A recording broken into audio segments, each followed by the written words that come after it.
Examples of all kinds of things. I mean, the mainstream, for cancer, for example, we're doing the mainstream therapies in cancer, and our results aren't that good. We just have to be honest about it. They're not that good. And yet you can give examples where they're life-saving. I had a patient who had a lymphoma, patient in his 40s, and he's very opposed to mainstream therapies. He came to me almost on his deathbed. He'd lost 120 pounds. He was a sack of nodules and fluid. And he said, I'm coming to you, Dr. Len, because you don't do the mainstream therapies so much. You support complementary and alternative therapies. And I said, well, you've got that part wrong. I like to do it integratively and put it on a level playing field. And by the way, you have a lymphoma, and I don't think there's anything in complementary and alternative medicine that I'd recommend for you as a treatment. You should do the mainstream therapies. He took my advice. He's alive today, 10 years, 12 years later.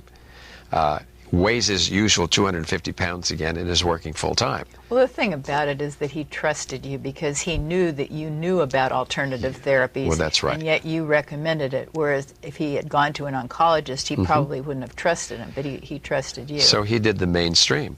Now, I've heard of other cases, for example, anecdotal cases where somebody had lung cancer that was far advanced, they were dying, and for some reason they managed to take in like 100 or 150,000 units of vitamin D3 a day.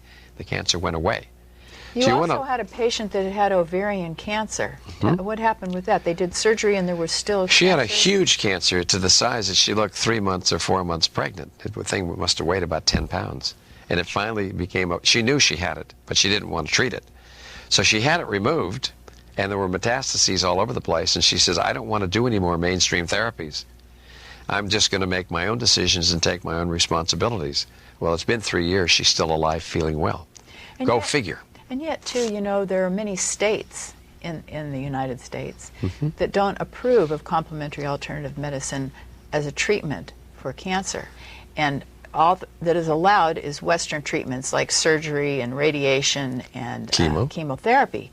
So if a person wants to do something different, particularly with a child, they can really get in trouble. I think they can even take their children away from them. Well, we need a level playing field. That doesn't exist. And there are rules in most states that do obligate to therapies, even if you don't want them, for children especially. And so we need to do something about changing that. We need medical freedom laws, and we'll talk about that in Chapter 9. Well, there are also, I've noticed that there's some programs now in the medical schools, and the students are requiring, or not requiring, but requesting that they can get some education about complementary alternative medicine. That's mostly coming from the students, you're right. And that movement is a powerful one. It is making some shifts, but there's still no courses in complementary and alternative medicine that are required in order to graduate from medical school. And so we need to shift that kind of thinking because we need an open-minded approach. Doctors absolutely need to know complementary and alternative medicine. They need to know what the other disciplines do. They probably should have somebody from the outside come in to teach it. They should do Andrew Weil's course otherwise, because there's a place where you can learn some of these styles of practice and begin to understand what they do so that when your patients are seeing people that are doing something different than what you know about, you can at least make an effort to learn something about, are they compatible? Are there going to be challenges? Are there advantages? When should I do it?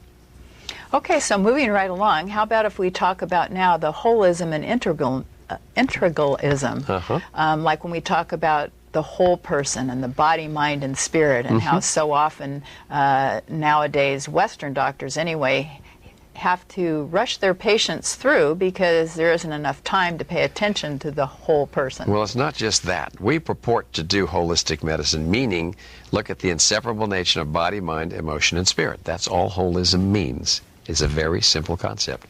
What fool would not want to look at each of those perspectives? I mean, that's put simply. And we're unfortunately in a situation today in our medical paradigm where we only have 8 or 10 or 12 minutes to see a patient when they come in for a problem, and it's enough to try and give them a prescription or two to try to get them back on their feet and back to work, because that's what the insurance companies provide. And we need to pay attention to the psycho-spiritual aspects because rushing isn't going to get to that. Well, there's no time for it, so it doesn't happen, and you need to look at the psycho-spiritual nature of illness because physical disease is the body's way of expressing psycho-spiritual dysfunction. not an easy task to try and understand and work through, particularly if you're not trained and don't have time. Well, our thoughts are very powerful, and a lot of our thoughts and emotions are carried in our bodies and in our muscles, too. What you think has a profound effect on your biochemistry and on your physiology. And there are millions of reactions occurring every nanosecond in our body. And what you think has a profound effect on that. There's lots of work that's been done by people like Candace Pert in Molecules of Emotion and Martin Rossman in his book on fighting cancer from within, and many, many other books that talk about how what you think can affect what happens, for example, at a surgery. If you prepare yourself with imagery before surgery that you'll do better, you'll tend to have more relaxation during the procedure, you'll lose less blood, your wounds will heal faster, you'll be discharged sooner. Think of the power of the mind. Okay, the other thing that you like to include here is the person-centered or the patient-centered care. Instead of the patient in room 342, it's Joe Blow, you know? Well, it's somebody who has who's a whole person. Not just the gallbladder in room 342. Right. We're not just treating a disease. We're treating a human being who has a dysfunctional problem that's making them sick. So we should be looking at that and trying to support their whole self, but also doing it in terms that they want. We should also be doing it in terms of looking at their whole self, but also how that relates to their family, their friends, their society, a whole bunch of things that are really important in getting people to be well. Well, sometimes too we need to look for the deeper meaning of what is wrong with somebody. You know, Louise Hay has that book, and she lists a lot of things like that. Like if you have a problem in your neck, it might mean that you're rigid, or like, why did you get a cold? You know, is there a real deeper meaning to why you got sick? Those are interesting anecdotal approaches to looking at science and at disease, and I think it's relevant sometimes, and we should be paying attention to it. You're right. Also, let's talk a bit about prevention and wellness, because this is where we really want to go. Well, that's the shift that we're trying to achieve. We're trying to shift the medical paradigm from disease care to health care, from sick care to being healthy. Think of how much money that would save.